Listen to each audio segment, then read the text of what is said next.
हमारे astro only के astrologer से बात करने के लिए हमारी वेबसाइट www.astroonly.com पे जाएं या फिर मोबाइल ऐप डाउनलोड करें।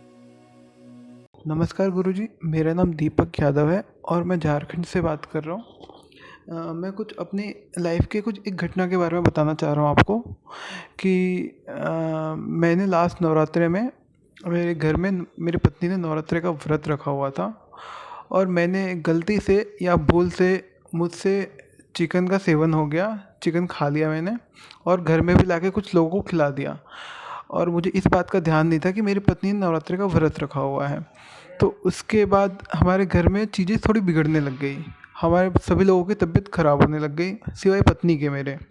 और मेरी नौकरी भी अचानक से पता नहीं कैसे छूट गई, मुझे निकाल दिया गया नौकरी से।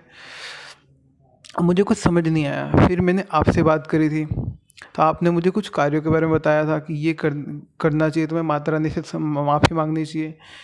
तो मैंने उस कार्य को किया और माता रानी की सेवा करी, माता रानी से माफ़ी मांगी। उसके कुछ दिनों बाद ही मेरे घर में चीज़ें सब सही होने लग गई। मुझे मेरे एक आध महीने बाद मुझे नौकरी भी मिल गई और मेरे घर में सभी लोग ठीक भी हो गए और मेरी लाइफ अब सही चल रही है। तो मैं आप सभी लोगों को ये बताना चाह रहा हूँ कि आपसे ये गलती ना हो जाए। नवरात्रि किसी ने घर में रखा हुआ है तो उसे ध्यान से आप उनका कदर करें और उनकी पूजा आराधना करें, माता रानी की पूजा करें। थैंक यू गुरुजी, आपके बताए गए कार्यों से हमारी चीज़ें सुधर गई। इस साल हमने फिर से घर में सारे लोगों ने नवरात्रि का व्रत रखा हुआ है और हम माता रानी की पूजा भी सही तरीके से कर रहे हैं। थैंक यू गुरुजी, धन्यवाद। नमस्कार, मैं पंडित चंद्रकांत सारस्वत स्वागत करता हूं। अभी आपने एक केस सुना जिसमें कि वो जातक बोल रहा है कि उसके घर में उसकी पत्नी ने नवरात्रि का व्रत किया था, किंतु उसके बावजूद भी उसने और उसकी माँ ने और उसके भाई ने घर में मांस, मदिरा पान और यह सब किया था। वो बेशक वो घर के बाहर करके आया था, लेकिन मांस उन्होंने लोगों ने नॉनवेज घर में खाया था, जिसके बाद घर के अंदर सभी लोग बीमार होने लगे। और उस केस में जब उस जातक ने मुझे बताया कि पत्नी को छोड़ के सभी लोग बीमार हुए हैं और उसकी नौकरी भी छूट गई है, तब एक चीज का ध्यान गया कि पत्नी ने नवरात्रि का व्रत किया है और वह बीमार नहीं है। कॉमन सी बात है। उसी समय यह समझ आ गया था कि कहीं ना कहीं नवरात्रों में जो कार्य किया गया, जो काम नहीं करने होते उसको किया गया है और घर का एक सदस्य माता को अपने यहां बुला रहा है। ऐसी स्थिति में नियमों का पालन करना बहुत आवश्यक हो जाता है। नवरात्रों में यदि घर का कोई सदस्य माता के व्रत कर रहा है, माता की चौकी लगा रहा है, कलश स्थापना कर रहा है, तो उस घर को नियमों का पालन जरूर करना चाहिए।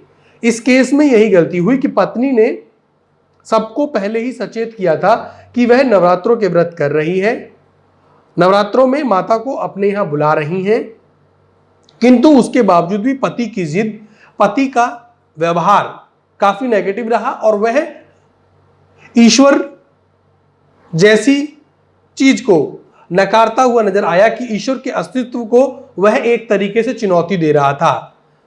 पूरे परिवार ने घर में नॉनवेज का सेवन किया, जिसके बाद बीमारी घर में आने लगी और लड़के के पैसे से यह सब हुआ था, तो लड़के की नौकरी भी छूटती हुई नजर आई। इसलिए बोला गया कि नवरात्रि यदि कर रहे हैं तो घर के प्रत्येक सदस्य को नियमों का पालन करना चाहिए। शराब, मांस जैसी चीजें तो बहुत बड़ी चीज हो गई। यहां तक बोला गया कि छौंक, प्याज, लहसुन इत्यादि चीजें भी घर में नहीं करनी चाहिए यदि आप माता को अपने यहां बुला रहे हैं। तो नहीं बुला रहे हैं तो एक कॉमन सी बात है, कोई व्यक्ति नहीं कर रहा है तो माहौल अलग रहेगा। लेकिन यदि घर में आप चौकी कर रहे हैं, कलश लगा रहे हैं, तो नियमों का ध्यान रखें। उस केस में अब उसके बाद क्या हुआ था, तो उसके बाद मेरी सलाह पर सभी लोगों ने माता के सामने क्षमा मांगी। वह सभी लोग माता की चौकी के सामने बैठे थे और पत्नी ने उस कार्यक्रम को लीड किया, क्योंकि पत्नी माता के नवरात्रे की व्रत कर रही थी।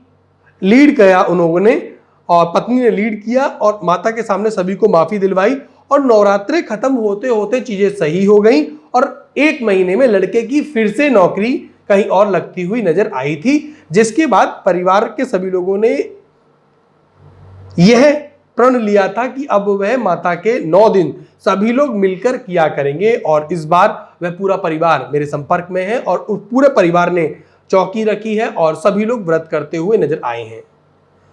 तो नवरात्रों में नियमों का पालन विशेष रूप से किया करें, गलती ना किया करें। यदि कोई भी व्यक्ति नवरात्रि का व्रत नहीं कर रहा है तो कॉमन सी बात है, कोई आवश्यकता नहीं। लेकिन यदि घर का व्यक्ति कोई एक भी माता को अपने यहाँ बुला रहा है, स्थापित कर रहे हैं, तो नियमों का विशेष रूप से ध्यान रखा करें। मांस, मदिरा पान, नॉनवेज ऐसी चीजों से दूर रहें, छल कपट ना करें, छौंक इत्यादि का सेवन ना करें,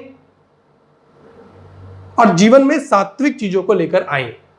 नवरात्र के 9 दिनों में माता से अगर आपको आशीर्वाद और शक्तियां प्रदान प्राप्त करनी है तो इन नियमों का विशेष रूप से ध्यान रखें। आने वाले वीडियो में मैं आपको बताऊंगा कि वो कौन से 10 कार्य हैं जो कि नवरात्रों में विशेष रूप से ध्यान रखने योग्य होते हैं। एस्ट्रो ओनली के साथ जुड़े रहें। मैं पंडित चंद्रकांत सारस्वत आप सभी का स्वागत करता हूं।